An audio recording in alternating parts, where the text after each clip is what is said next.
Jadi salah besar kalau dibilang hanya gagah-gagahan, seremonial.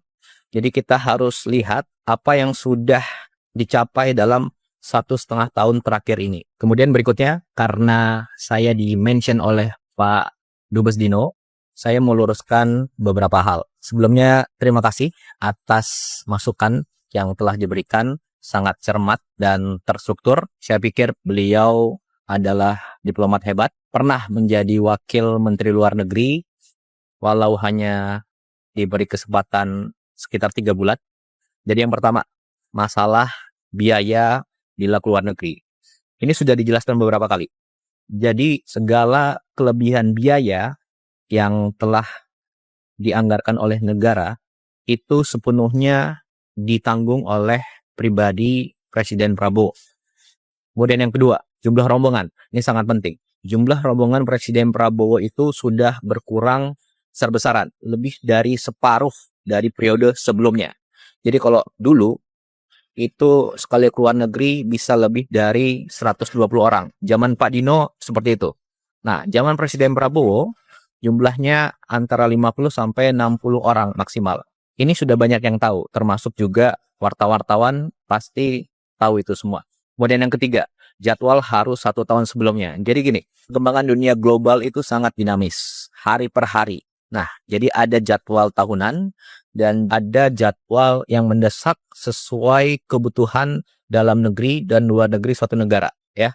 Kemudian yang keempat, masalah protokoler dan frekuensi keluar negeri dalam 1,5 tahun terakhir. Jadi Presiden Prabowo itu adalah presiden baru yang mulai menjabat saat dunia sedang krisis. Sebelumnya ada konflik di Ukraina, ada di Venezuela, kemudian sekarang ada di Iran dan Timur Tengah, itu terlibat Saudi, Qatar, Bahrain, UAE, dan lain sebagainya. Ya.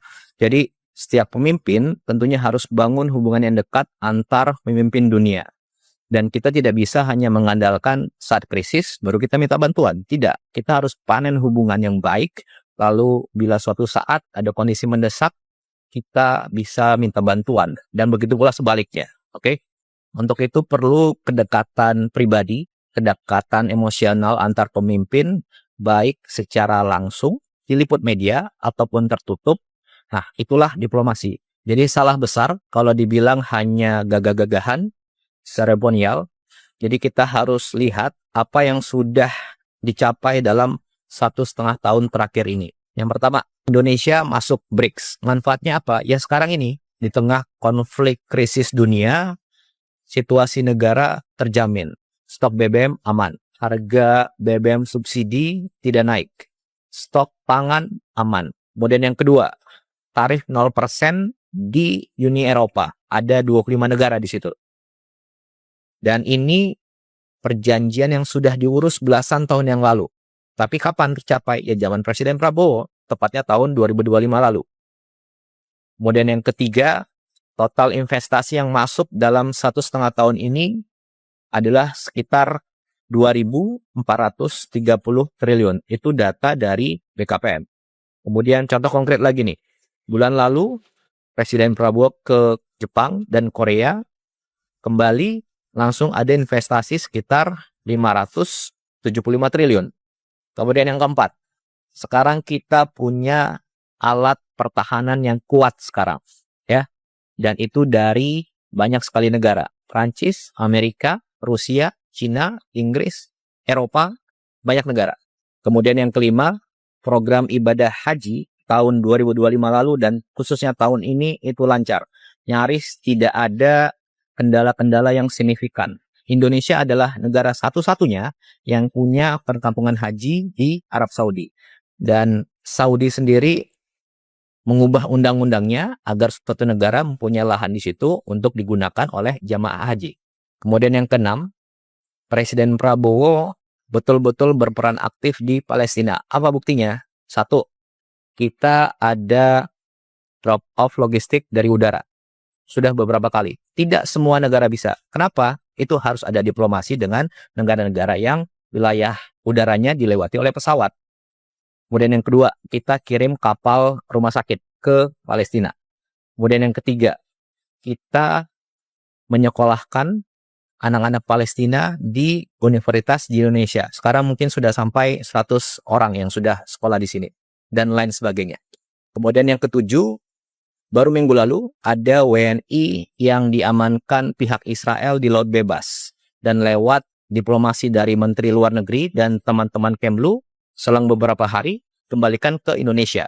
Jadi ini lewat diplomasi yang baik diberitakan maupun yang tertutup, gitu ya. Dan ingat, yang tadi saya sampaikan adalah hasil konkret nyata 1,5 tahun terakhir. Dan semua itu adalah diplomasi yang dilakukan oleh Presiden Prabowo lewat berbagai macam cara, baik yang dipublikasikan maupun tidak dipublikasikan. Karena yang terpenting bagi kami adalah hasil konkretnya. Itu yang kita utamakan. Kemudian terakhir, masalah pertemuan dengan kepala negara lain di event-event tertentu. Jadi gini, pertemuan dengan kepala negara lain di suatu event itu yang menentukan adalah Bapak Presiden dan juga saran dari Menteri Luar Negeri. Dan beliau-beliaulah yang mengetahui mana yang prioritas, mana pertemuan yang harus diutamakan, mana pertemuan yang bisa langsung ataupun cukup menggunakan telepon, mana pertemuan yang perlu diberitakan, mana yang tidak diberitakan. Dan saya rasa semua diplomat hebat tahu itu. Jadi kurang elok rasanya kalau itu masih dipermasalahkan, ya. Jadi ruang untuk setiap masukan tentu kita terima, tapi jangan sampai kita mengaburkan fakta tentang semua hasil yang telah kita capai. Bapak Presiden yang kami hormati, Bapak Presiden telah menganugerahkan bintang Mahaputra kepada saya, yang berarti Bapak mempercayai kredibilitas dan pandangan saya mengenai politik luar negeri. Karena itu saya juga merasa memiliki tanggung jawab moral untuk menyampaikan pesan apa adanya. Your friend is he who tells you the truth, not he who agrees with you. Sebagai sahabat lama Bapak, saya mewakili komunitas hubungan internasional dan banyak rakyat Indonesia menghimbau Presiden Prabowo untuk secara signifikan mengurangi perjalanan ke luar negeri dan tidak menganggap remeh jeritan publik mengenai hal ini. Dalam perhitungan kami, dari seluruh pemimpin dunia, Presiden Prabowo telah menjadi kepala negara yang paling sering melakukan perjalanan ke luar negeri. Semenjak menjabat menjadi presiden, 1 dari 6 hari dihabiskan beliau di luar negeri. Dan tidak heran kalau ada yang beranggapan bahwa ini tidak lazim dan di luar batas kewajaran. Dan sangat tidak mungkin dalam 18 bulan ke depan, Presiden Prabowo terus melakukan kunjungan internasional dalam frekuensi yang sama tingginya. Kunjungan kepala negara ke luar negeri memakan biaya yang besar dan bahkan sangat besar. Ini termasuk biaya rombongan tim pendahulu, biaya pesawat, biaya hotel, biaya logistik, biaya konsumsi, biaya protokoler dan pengamanan, biaya uang harian untuk seluruh delegasi dan perangkat pendamping, dan berbagai biaya lainnya. Satu perjalanan ke luar negeri bisa keluar puluhan, bahkan ratusan miliar. Karena itu saya ada 5 saran. Pertama, untuk menjaga komunikasi dengan pemimpin dunia lain, kami menyarankan Presiden Prabowo lebih mengandalkan video call atau Zoom call atau telepon. Pengalaman saya, suatu kunjungan bilateral biasanya hanya berpusat pada satu pembicaraan yang berlangsung selama 1 jam atau paling banter 2 jam. Dan selebihnya basa-basi, jamuan, dan seremonial yang biasanya tidak perlu. Jadi dengan satu video call yang bernilai 0 rupiah, negara praktis dapat menghemat ratusan miliar dari perjalanan ke luar negeri, dan hasilnya dari segi substansi juga kurang lebih sama. Aksi penghematan melalui Zoom call ini dapat menjawab persepsi sebagian masyarakat yang menganggap perjalanan presiden ke luar negeri cenderung boros dan bersifat jalan-jalan. Sebagai contoh, Presiden Meksiko Claudia Sheinbaum sudah 17 kali menelpon Presiden Trump dan belum sekalipun melakukan pertemuan bilateral dengan Presiden Trump.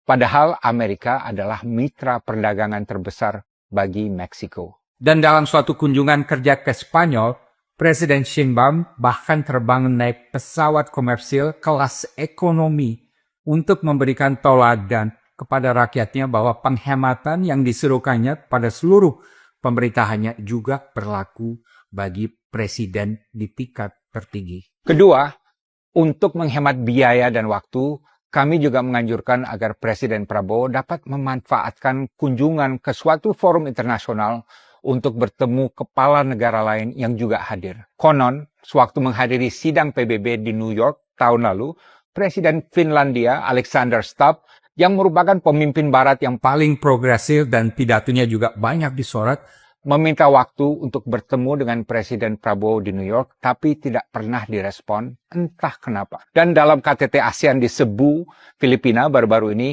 permintaan seorang kepala pemerintah negara ASEAN untuk mengadakan pertemuan bilateral juga tidak pernah direspon.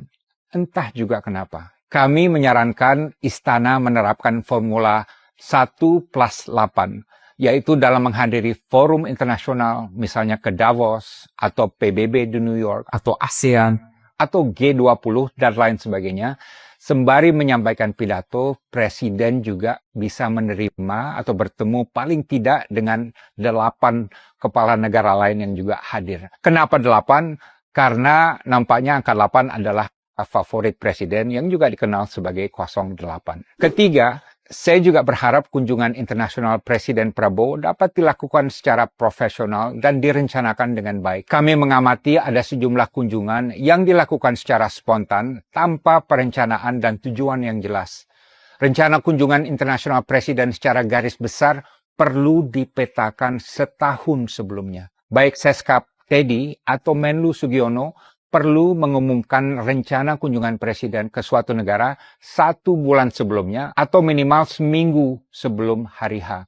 Dan diumumkan juga bersamaan dengan negara yang akan dikunjungi. Kunjungan Presiden ke Pakistan dan Rusia sewaktu bencana banjir Sumatera misalnya dilakukan tanpa ada informasi apapun kepada publik sebelum berangkat. perlu pula diterapkan asas akuntabilitas dan transparansi, Karena cukup sering publik tidak tahu Presiden ada di mana di luar negeri. Keempat, saya juga menganjurkan untuk 1 tahun ke depan Presiden Prabowo lebih banyak menerima tamu negara di tanah air ketimbang melakukan perjalanan ke luar negeri. Inilah yang dilakukan Presiden Tiongkok Xi Jinping yang jauh lebih banyak menerima tamu negara di Beijing ketimbang bepergian ke luar negeri. Kelima, saya juga mengusulkan agar ke depan sebagian besar misi diplomatik yang bersifat taktis dapat dioper ke Menlu Sugiono. Ini juga akan menghemat biaya karena biaya perjalanan Menlu mungkin hanya didampingi oleh 3 orang staf akan jauh lebih hemat dari biaya perjalanan Presiden dan hasilnya dari segi substansi juga kurang lebih akan sama. Namun di sini Menlu Sugiono harus melepaskan diri sebagai bagian dari entourage Presiden yang harus selalu berada di samping Presiden. Ingat, Menlu Hasan Wirayuda, Martinata Legawa, dan Retno Marsudi semuanya tidak pernah menempatkan diri sebagai bagian dari entourage Presiden dan mereka fokus total untuk menangani politik luar negeri. Apa yang saya katakan di sini adalah penyampaian perasaan kebanyakan rakyat yang murni dari nurani mereka. Silakan cek. Dalam suasana yang serba prihatin dan was-was akibat gejolak dunia, rakyat Indonesia tidak lagi terpukau dengan kemegahan protokoler. dalam dunia diplomasi. Saya yakin sekali ini. Rakyat mengharapkan pemimpin mereka bisa menunjukkan kepekaan dan kepatutan dalam melakukan perjalanan ke luar negeri. Subscribe, share, like, and comment. Subscribe, share, like, and comment. Subscribe, share, like, and comment. Subscribe, share, like, and comment. Subscribe, share, like, and comment.